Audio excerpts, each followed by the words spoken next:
الحمد لله نحمده ونستعينه ونستغفره ونعوذ بالله من شرور أنفسنا ومن سيئات أعمالنا من يهده الله فلا مضل له ومن يضلل فلا هادي له وأشهد أن لا إله إلا الله وحده لا شريك له وأشهد أن محمدا عبده ورسوله أما بعد فإن خير الحديث كتاب الله وخير الهدي هدي محمد صلى الله عليه وسلم وشر الأمور محدثاتها وكل محدثة بدعة وكل بدعة ضلالة وكل ضلالة في النار فأعوذ بالله السميع العليم من الشيطان الرجيم بسم الله الرحمن الرحيم يا أيها الذين آمنوا أطيعوا الله وأطيعوا الرسول وأولي الأمر منكم فإن تنازعتم في شيء فردوه إلى الله والرسول إن كنتم تؤمنون بالله واليوم الآخر ذلك خير وأحسن تأويلا وقال الله تبارك وتعالى من يطع الرسول فقد أطاع الله ومن تولى فما أرسلناك عليهم حفيظا وقال النبي صلى الله عليه وسلم كل أمتي يدخلون الجنة إلا من أبى قيل ومن يأبى يا رسول الله قال من أطاعني دخل الجنة ومن عصاني فقد أبى. محترم سامعین کرام، بزرگان دین، نوجوانان ملت اسلامیہ اور خواتین اسلام، اللہ رب العالمین نے ہم کو اس دنیا میں جس مقصد کی تکمیل کے لیے پیدا فرمایا اور انبیاء کرام کو جس مقصد کی تکمیل کے لیے مبعوث فرمایا، وہ دنیا کے اندر ہر موقع سے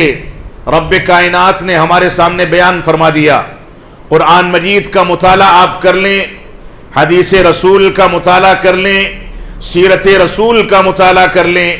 صحابہ کرام کی زندگیوں کو، تابعین، تبع تابعین، محدثین اور اسلاف امت کی سوانح اور ان کی زندگی کا مطالعہ کر لیں۔ ہر جگہ پر آپ کو انبیاء کا مشن اور انبیاء کا وارث ہونے کے لحاظ سے صحابہ کرام اور علماء کرام کا مشن بالکل یکساں نظر آئے گا۔ اس میں کسی بھی انداز کا کوئی بنیادی اختلاف، کسی انداز کا کوئی تنازع، کسی انداز کے فہم کا کوئی اختلاف کہیں پر بھی نظر نہیں آئے گا، کیونکہ رب کائنات نے اس دین کو نازل فرمایا، رسول اکرم صلی اللہ علیہ وسلم کو اس دین کی تکمیل کی ذمہ داری دی گئی، آپ کو شارع بنایا گیا، آپ کے کندھوں پر دین اسلام کی دعوت و تبلیغ کی ذمہ داری ڈالی گئی، اور رسول اکرم صلی اللہ علیہ وسلم کو دنیا کا عظیم ترین معجزہ قرآن مجید کی شکل میں دے کر کے رب کائنات نے ایک دستور دے دیا، رب کائنات نے واضح کر دیا وَمَا يَنْتِقُ عَنِ الْهَوَىٰ فَإِنْ هُوَ إِلَّا وَحْيٌ يُوحَىٰ، کہ آپ اپنی مرضی سے کوئی بات نہیں کہتے، آپ جو کچھ کہتے ہیں یہ رب کائنات کی نازل کردہ وحی ہے۔ اس آیت کریمہ کے ذریعے جہاں ایک جانب قرآن مجید کی تحدید رب کائنات نے اپنی شریعت کے طور پر کر دی، وہیں دوسری جانب اس بات کو واضح کر دیا کہ رسول اکرم صلی اللہ علیہ وسلم کی زبان مبارک سے، آپ کے رسول ہونے کی حیثیت سے آپ جو کچھ حکم دیتے ہیں،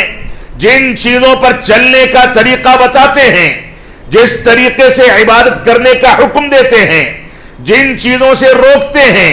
جن چیزوں کا حکم دیتے ہیں، یہ ساری کی ساری تعبیرات، یہ سارے کے سارے احکامات، یہ سارے کے سارے نصوص اور دلائل یہ بھی رب کائنات کے نازل کردہ ہیں۔ کوئی شخص آج کے پرفتن دور میں، چاہے ماضی میں، چاہے حالیہ ایام میں یا مستقبل میں، اگر یہ شبہات پیدا کرنا چاہے کہ ہمارے لیے قرآن مجید کافی ہے، ہم حدیث رسول کے محتاج نہیں، کوئی شخص یہ شبہات پیدا کرنا چاہے کہ ہمارے لیے حدیث رسول کافی ہے، ہم قرآن مجید کے محتاج نہیں۔ یا کوئی تیسرا شخص اٹھ کر کے یہ کہے کہ قرآن کا یہ معنی ہے، حدیث کا یہ معنی ہے،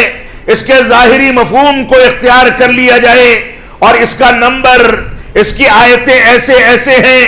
اس کا ترجمہ یہ ہے، اور اس کے بعد صحابہ کرام اور منہج سلف کے ذریعے سے اس کو سمجھنے، اس کا فہم پیدا کرنے،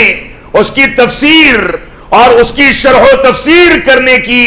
اپنے آپ میں ضرورت محسوس نہ کرے، تو ایسی صورت میں یہ تینوں کے تینوں منہج رکھنے والے، تینوں کے تینوں اس انداز کا موقف رکھنے والے، یہ در حقیقت گمراہ ہیں، یہ شیطانی ہتھ کنڈوں کا شکار ہیں، اور ان لوگوں نے قرآن و سنت کے حقیقی مفہوم کو تبدیل کر کے ایک نیا دین وضع کر لیا ہے۔ اللہ رب العالمین نے ارشاد فرمایا وَاعْتَصِمُوا بِحَبْلِ اللَّهِ جَمِيعًا وَلَا تَفَرَّقُوا، اے لوگو اللہ کی رسی کو مضبوطی کے ساتھ تھام لو، وَلَا تَفَرَّقُوا، اور ایک دوسرے میں انتشار اور تفریقہ پیدا نہ کرو، آپس میں اختلاف نہ کرو، لڑائی جھگڑے نہ کرو، دین کے معاملات میں آپس میں ایک دوسرے کے ساتھ متفق ہو جاؤ، ایک ساتھ چلو، منہج صحابہ کے مطابق زندگی کو ڈھالو۔ تو ہماری یہ ذمہ داری ہے کہ ہم رب کائنات کی اس رسی کو مضبوطی کے ساتھ تھام لیں، جس رسی کی شرح و تفسیر کے بارے میں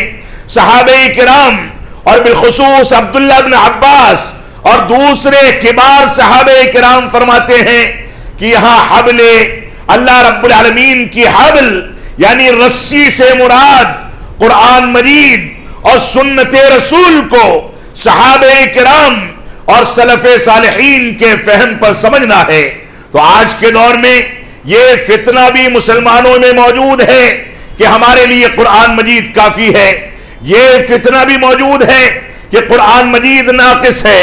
یہ فتنہ بھی موجود ہے کہ قرآن مجید کی زبان، قرآن مجید کا مفہوم، قرآن مجید کی باتوں کو سمجھ پانا ہماری کچی عقل یا کم علمی کے نتیجے میں ممکن نہیں ہے، لہذا فلاں کتابوں پر اعتماد کر کے قرآن مجید کو کنارے کر دیا جائے، جب رب کائنات نے ایک جانب واضح کر دیا کہ ہم نے اس قرآن مجید کو نازل کیا، تمہارے لیے آسان بنایا، اس کا مفہوم واضح کیا، دنیا کی ساری زبانوں میں اس کے تراجم، اس کی تفسیر موجود ہے، اس کے باوجود اس بات کی گنجائش نکالنا کہ اس قرآن مجید کو سمجھ پانا ہمارے بس کی بات نہیں ہے، یہ بھی موجودہ دور کے فتنوں میں سے ایک فتنہ ہے۔ آج کے دور میں یا ماضی بعید سے لے کر کے آج تک صحابہ کرام اور خیر القرون کا پورا دور جب گزر گیا، اس کے بعد سے جب اہل کلام کے، خوارج کے، تشیع کے، ماتریدیت کے، اشعریت کے، اعتزال کے اور مختلف انداز کے فتنوں نے امت اسلامیہ کو الگ الگ پیرایوں میں، الگ الگ ہتھ کنڈوں میں، الگ الگ طریقوں سے، الگ الگ مناہج کے ذریعے سے گمراہ کرنے کی کوشش کی۔ تو ہر دور میں سارے گمراہ فرقوں نے، اہل کلام کا فرقہ ہو، اہل بدعت کا فرقہ ہو، صحابہ کرام کی تکفیر کرنے والوں کا مزاج ہو، قرآن مجید کو ناقص کہنے والے ہو، قرآن مجید کے اوپر اکتفا کر کے اہل قرآن کی فکر ہو، یا اسی طریقے سے حدیث رسول کی حجیت کا انکار کرنے والے ہوں، یہ سارے کے سارے باطل فرقے، ان سب نے اپنا ہتھیار کس چیز کو بنایا ہے؟ آپ اگر دیکھیں گے، غور و تدبر کریں گے تو آپ کو نتیجہ یہ نکلتا ہوا ملے گا کہ کوئی بھی فتنہ ایسا نہیں ہے جو قرآن و حدیث کے حوالے سے بات نہ کرتا ہو۔ ہر شخص یہی کہتا ہے کہ قرآن میں یہ آیت کریمہ موجود ہے، ہر شخص یہی کہتا ہے کہ حدیث رسول کی یہ دلیل موجود ہے، لیکن قرآن و حدیث کو فہم سلف کے پیمانے پر تول لینا، اس کے مطابق سمجھنے کی کوشش کرنا، یہ اہل باطل کی، اہل کلام کی، اہل بدعت کے بس کی بات نہیں ہے۔ تو موجودہ دور کے فتنے ہوں، ماضی کے فتنے ہوں، یا آئے دن ہمارے معاشرے میں جو فتنے ابھرتے چلے جا رہے ہیں، چاہے اخوانیت کا، خروج کا، سروریت کا، ماتریدیت کا، اندھی تقلید شخصی کا، جو بھی فتنہ ہو، یہ سارے کے سارے فتنے ہر جگہ پر قرآن و سنت کی بات کرتے ہیں، لیکن منہج سلف اور منہج صحابہ ان کی دسترس سے باہر رہتا ہے۔ یہ اپنی مرضی سے قرآن مجید کے آیت کا مفہوم متعین کرتے ہیں، اپنے عقل کے ذریعے اس پر فتوے دیتے ہیں، اپنی مرضی سے حدیث رسول کا معنی اور اس کے مطابق نتائج اخذ کرنے کے لیے سب سے آگے رہتے ہیں۔ لیکن جن لوگوں نے منہج سلف کے مطابق قرآن و سنت کو اس پر پرکھ کر کے، اس پر تول کر کے، اس کے مطابق بیان کیا، آج بھی وہ قوم، آج بھی وہ جیالے، آج بھی اس انداز کی اسلام کی سچی تعبیرات پیش کرنے والے سب سے زیادہ نادر اور سب سے زیادہ غریب ہیں۔ اور رسول اکرم صلی اللہ علیہ وسلم کا فرمان کہ بدأ الاسلام غریبا وسيعود كما بدأ فطوبى للغرباء، کہ اسلام غربت اور اجنبیت کی حالت میں شروع ہوا تھا اور عن قریب اجنبیت کی حالت میں چلا جائے گا، لہذا اجنبی لوگوں کے لیے، غریب لوگوں کے لیے، غربا کے لیے بشارتیں ہیں کہ وہ سارے فتنوں کے باوجود اپنے آپ کو قرآن و سنت کو منہج سلف کے مطابق سمجھ کر کے اس پر باقی رکھتے ہیں۔ کوئی ان کی تائید کرے نہ کرے، کوئی ان کی حوصلہ افزائی کرے نہ کرے، کوئی ان کے بارے میں اچھا سلوک اختیار کرے نہ کرے، کوئی ان کو سراہے یا نہ سراہے، ان کو مسلمان سمجھے یا نہ سمجھے، ان کے دل میں یہ اطمینان ہوتا ہے کہ حقیقی علماء نے اسلام کی حقیقی تعبیر کے ذریعے ہم کو جو فن سکھا دیا ہے، جس طریقے پر زندگی گزارنے کا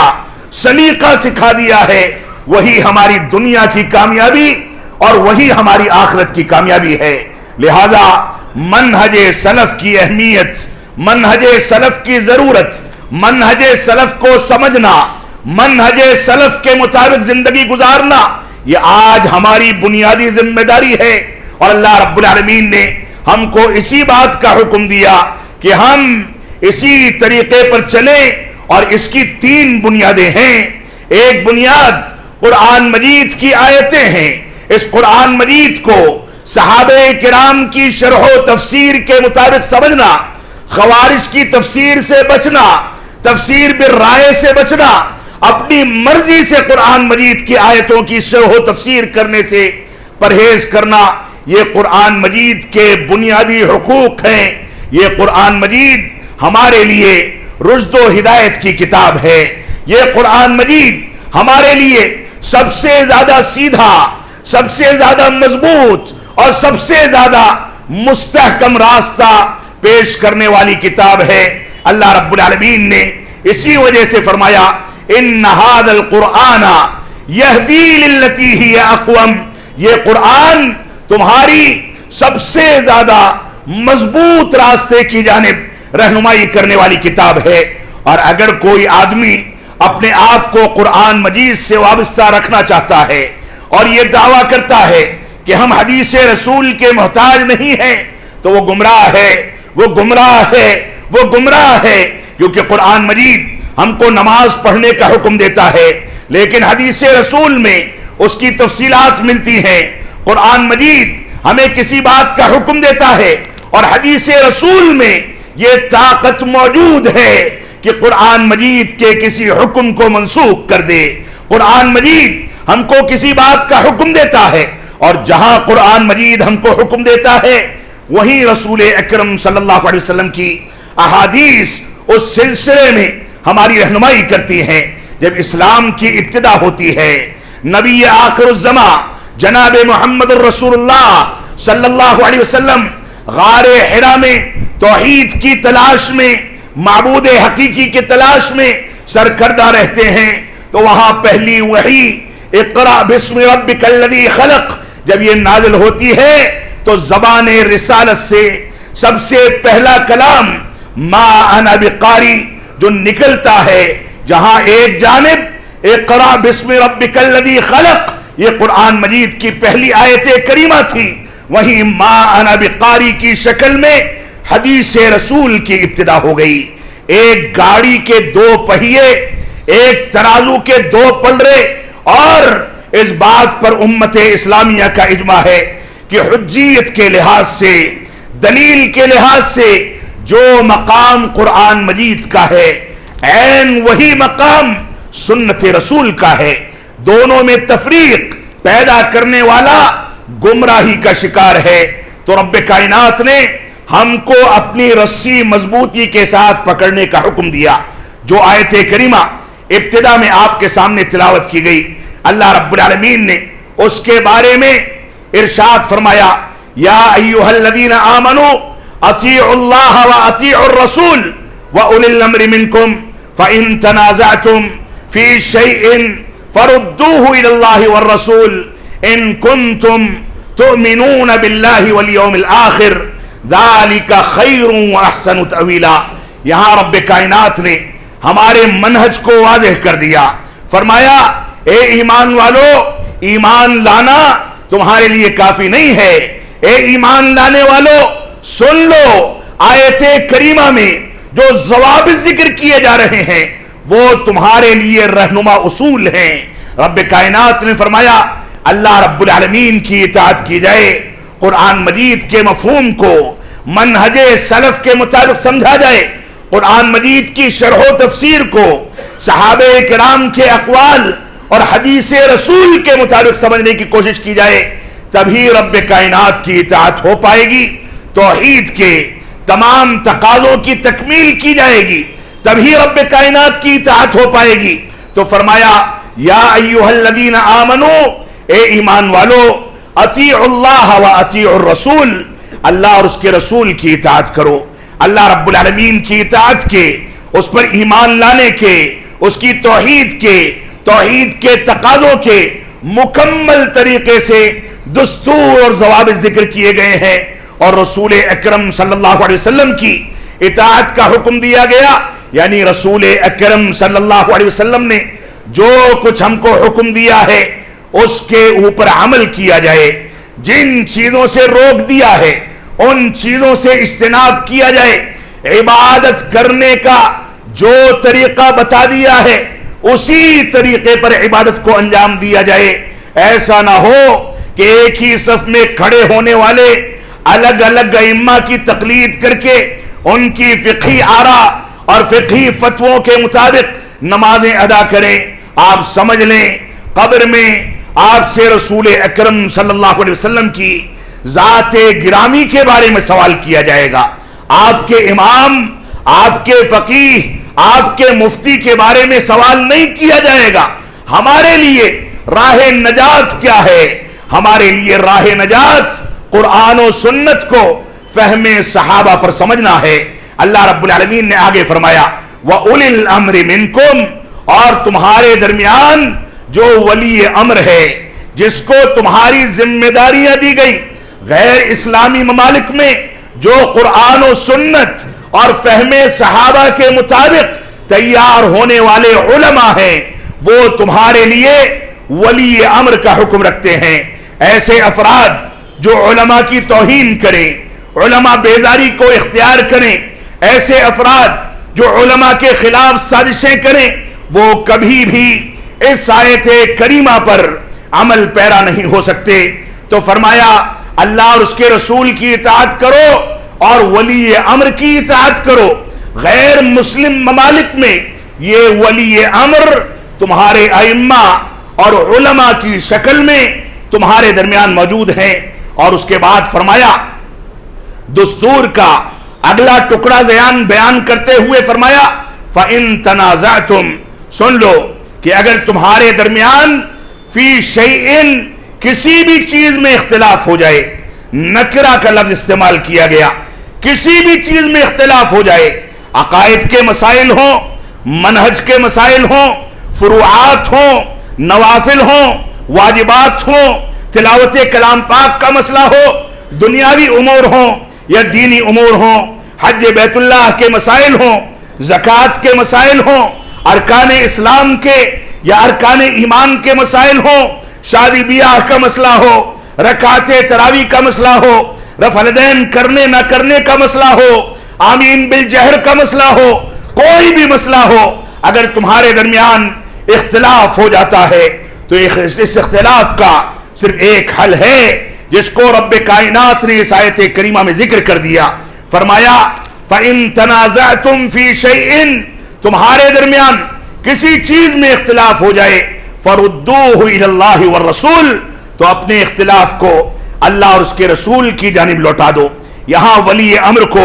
خارج کر دیا گیا. اللہ کے نبی صلی اللہ علیہ وسلم نے فرمایا لا طاعت لمخلوق فی معصیت الخالق. اے مسلمانوں سن لو، اگر رب کائنات نے کسی بات کا حکم دے دیا اور اس کی مخالفت کرنے کا کوئی حکم دیتا ہے تو مخلوق کی اطاعت خالق کی نافرمانی کے ذمہ میں نہیں کی جا سکتی. اب آپ اس بات کو سمجھیں، اس مزاج کو سمجھیں، اس فلسفے کو سمجھیں کہ اگر ہمارے درمیان اختلاف ہوتا ہے، ہمارے درمیان دینی مسائل میں کچھ مسئلہ کھڑا ہو جاتا ہے، کوئی امام ابو حنیفہ کو ماننے والا امام ابو حنیفہ رحمت اللہ علیہ کی رائے میں، ان کے فتاووں میں، ان کے اقوال میں، اپنی فقہی کتابوں میں ان مسائل کا حل تلاش کرتا ہے، تو امام شافعی کو ماننے والا فقہ حنفی کو ماننے کو تیار نہیں ہے. امام شافعی کی فقہ پر چلنے والا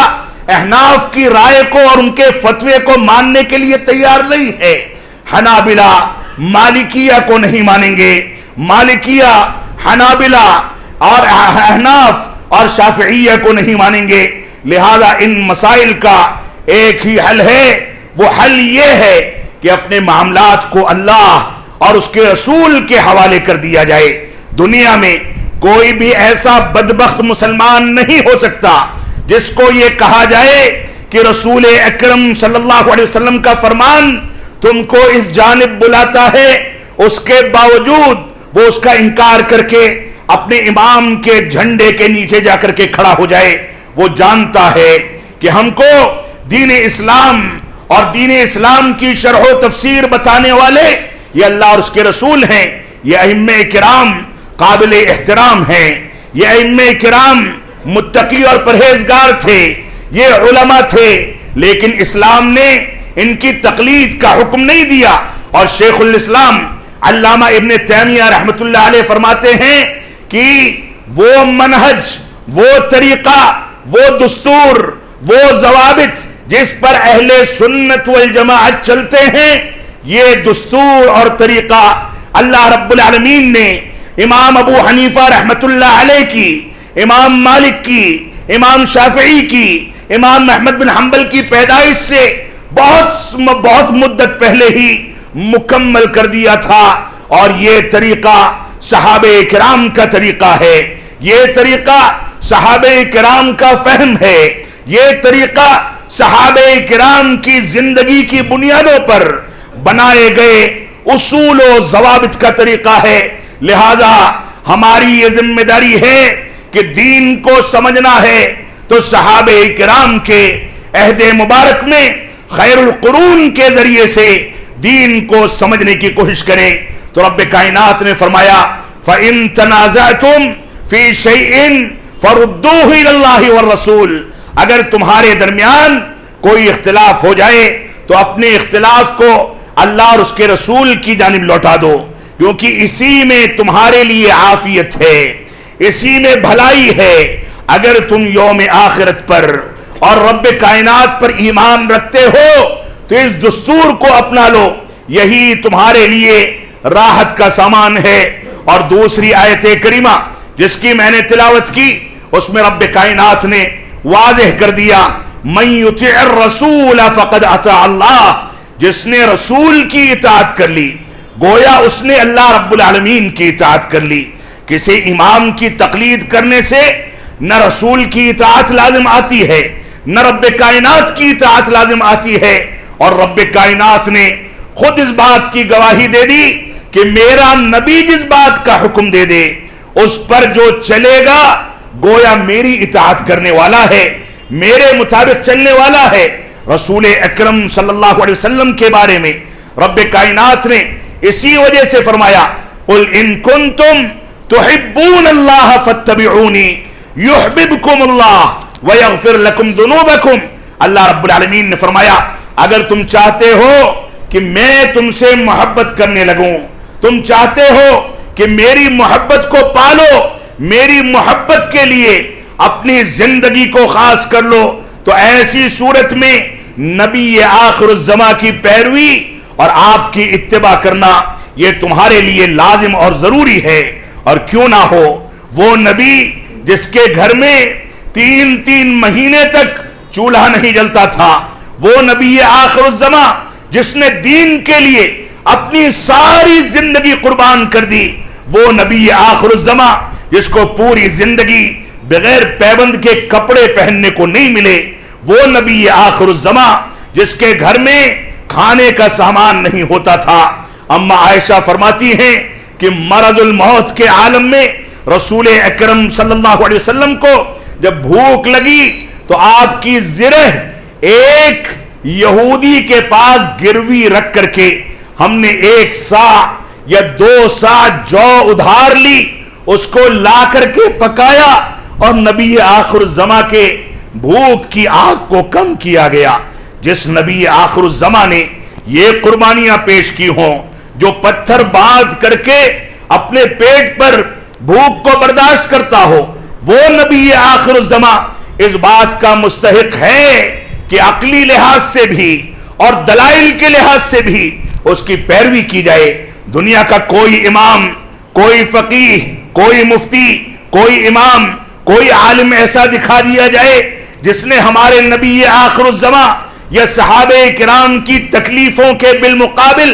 اس کا عشر عشیر بھی برداشت کیا ہو، ایسا نہیں ہو سکتا ہے۔ صحابہ کرام نے پوری زندگیاں اپنی موت کو گلے لگا لیا، اپنی جائیدادیں قربان کر دی، اپنا مال قربان کر دیا، لیکن دین پر کوئی آنچ آ جائے یہ صحابہ کرام کو گوارا نہیں تھا۔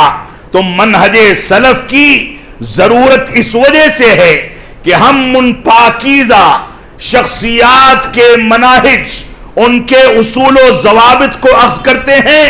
جن کو رب کائنات نے دین کے معاملات میں معصوم بنا دیا تھا، جن کی تربیت خود نبی آخر الزمانے کی، جن کے بارے میں رب کائنات نے قرآن مجید میں یہ سرٹیفکیٹ دے دیا کہ رضی اللہ عنہم ورضوا عنہ، رب کائنات ان سے راضی ہے اور وہ رب کائنات سے راضی ہیں، اور جن کے بارے میں رب کائنات نے یہ بات فرما دی فَإِنْ آمَنُوا بِمِثْلِ مَا آمَنْتُمْ بِهِ فَقَدْ اهْتَدَوْا، اگر تم ان صحابہ، ان مومنوں کے طریقے پر ایمان لے آؤ گے تو ہدایت پا جاؤ گے۔ اگرچہ اس آیت کریمہ میں اہل کتاب کو مخاطب کیا گیا ہے، لیکن آج کے دور کے مسلمان جو گمراہی کے راستے پر چل پڑے ہیں، ان کے لیے بھی رشد و ہدایت کا سامان انہی صحابہ کرام کے ایمان میں ہے۔ یہ صحابہ کرام جن کو آل یاسر کی شکل میں، بلال حبشی کی شکل میں، صحابیات کی شکل میں دنیا کے اندر زد و کوب کیا گیا، ایسی صحابیات اور مسلم خواتین گزری جن کی شرمگاہوں میں نیزہ مار کر کے ان کو شہید کر دیا گیا، لیکن اس کے باوجود دین اسلام کے مشن پر کوئی آنچ آ جائے، ان اسلاف امت نے، ان صحابہ کرام نے اس کو کبھی برداشت نہیں کیا۔ تو ہمارے لیے اسوہ اور نمونہ یہی منہج سلف ہے۔ ہماری ذمہ داری ہے کہ دنیا کے اندر خود ساختہ اصول و ضوابط، خود ساختہ فتاووں اور خود ساختہ دین تیار کر کے جن لوگوں نے اخوانیت کے نام پر، سروریت کے نام پر، ماتریدیت کے نام پر، خارجیت کے نام پر اور ایسے ہی گمراہ مکاتب فکر کے اصول و ضوابط کو اختیار کرنے کے نام پر دین کی تعبیرات کو تبدیل کر کے رکھ دیا ہے، ہماری ذمہ داری ہے کہ ہم اس تعبیر کو اختیار کریں جو تعبیر صحابہ کرام نے پیش کی تھی، ان صحابہ کرام نے جن سے رب کائنات راضی تھا، اس نبی آخر الزمانے جس کے بارے میں ہم سے قبر میں سوال کیا جائے گا، ہماری یہ ذمہ داری ہے کہ ہم ان لوگوں کے پیچھے نہ دوڑیں جو لوگ صحابہ کرام کے اوپر خلافت و ملوکیت کے بہانے سے تنقیدیں کرتے ہیں۔ ہم ان کے پیچھے نہ دوڑیں جو حدیث کا انکار کرتے ہیں، ہم ان کے پیچھے نہ دوڑیں جو صحیح بخاری کی صحت کے بارے میں کلام اور شبہات پیش کرتے ہیں، ہم ان کے پیچھے نہ دوڑیں جو تقلید شخصی کا حکم دے کر کے ہم کو دین اور قرآن و سنت اور منہج صحابہ کے منہج سے دور کرتے ہیں۔ ہماری یہ ذمہ داری ہے کہ ہم فَإِنْ آمَنُوا بِمِثْلِ مَا آمَنْتُمْ بِهِ فَقَدْ اهْتَدَوْا، اس آیت کریمہ کو سامنے رکھ کر کے اس کے مطابق چلیں تو ہمارا دین، ہمارا مسلک، ہمارا منہج بالکل ویسے ہی واضح ہے جیسے یہ بات واضح ہے کہ آپ خطبہ جمعہ کے لیے حاضر ہوئے، یہاں مجھ کو مکلف بنایا گیا، حکم دیا گیا کہ میں آپ کے سامنے گفتگو کروں، جیسے اس بات پر ہم کو یقین ہے،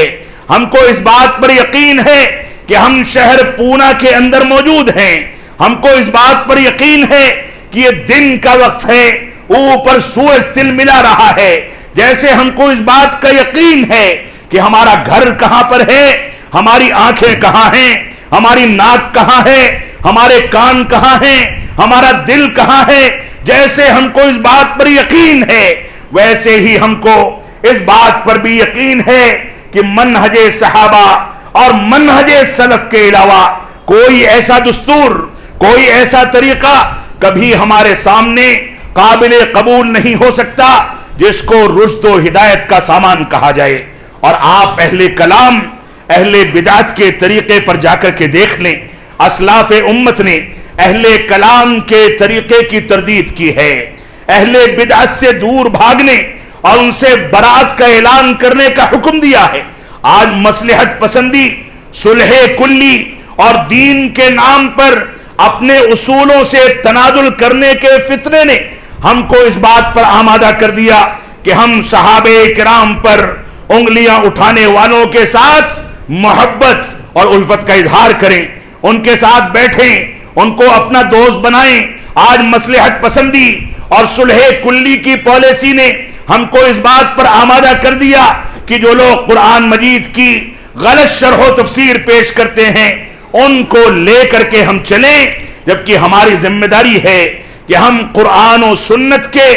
اس مفہوم کو سمجھیں جو مفہوم صحابہ کرام اور اسلاف امت نے ذکر کیا تھا۔ ہماری یہ ذمہ داری ہے کہ ہم اس کے مطابق زندگی گزاریں۔ اگر ایسا نہیں کیا گیا تو ہماری دنیا بھی تباہ ہوگی اور آخرت بھی تباہ ہوگی۔ آج کے دور میں سارے فتنے اپنی جگہ پر ہیں، رسول اکرم صلی اللہ علیہ وسلم نے ان فتنوں کے بارے میں ہم کو آگاہ بھی کیا تھا، لیکن اس کے باوجود ہم اسلام کا دعویٰ کرتے ہیں،